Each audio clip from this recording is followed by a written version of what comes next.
যদি আপুনি ATM ব্যৱহাৰ কৰিছে তেনেহলে হেকাৰৰ প্ৰতি সতৰ্ক হওক। আপোনাৰ পৰা ATM নোলোৱাকৈ আপোনাৰ টকা উলিয়াব পাৰে। তেনেহলে ভয় কৰাৰ কোনো প্ৰয়োজন নাই। আমাৰ এই ভিডিঅ'টো চাওক আৰু লাইক আৰু কমেন্ট কৰিব, পাৰিলে শ্বেয়াৰ কৰিব।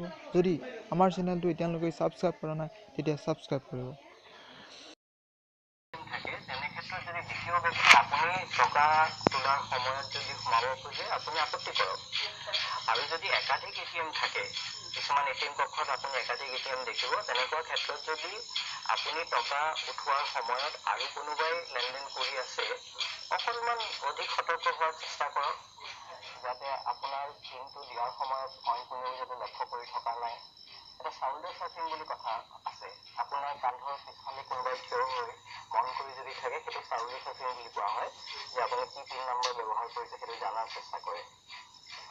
এইটোৰ পৰা আপুনি অকণমান সাৱধান থাকিব। আপোনাৰ পৰা ATM কাৰ্ডটো বনাব পাৰিলেও যাতে আপোনাৰ 4 সংখ্যাৰ যুক্ত পিন কোডটো ল'ব নোৱাৰে, তাৰ বাবে আপুনি কি ব্যৱস্থা গ্ৰহণ কৰিব, তাৰ বাবে চাওক পিছত।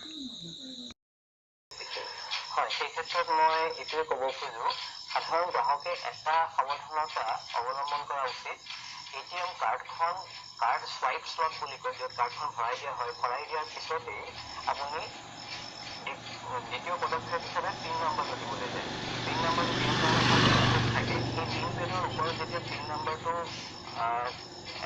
4টা নম্বৰৰ এটা পিন হয়, সেই পিন নম্বৰটো দিয়াৰ সময়ত এখন হাতেৰে আনখন হাত ঢাকি ল'ব, যাতে আপুনি আঙুলিৰে কি পেটাৰ্ণ ইউজ কৰিছে, কি পেটাৰ্ণটো, সেইটো যেন ক্ষুদ্ৰ কেমেৰা যদি ক'ৰবাত স্থাপন কৰি থোৱাও আছে গোপনীয়ভাৱে, সি যাতে ৰেকৰ্ড কৰিব নোৱাৰে।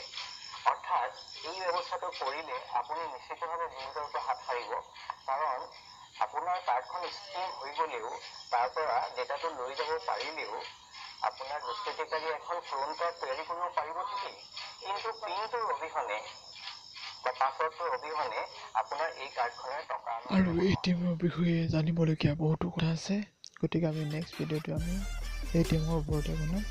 গতিকে আমাৰ চেনেলটো ছাবস্ক্ৰাইব কৰি দিব আৰু লাইক কৰিব, কমেণ্ট কৰিব।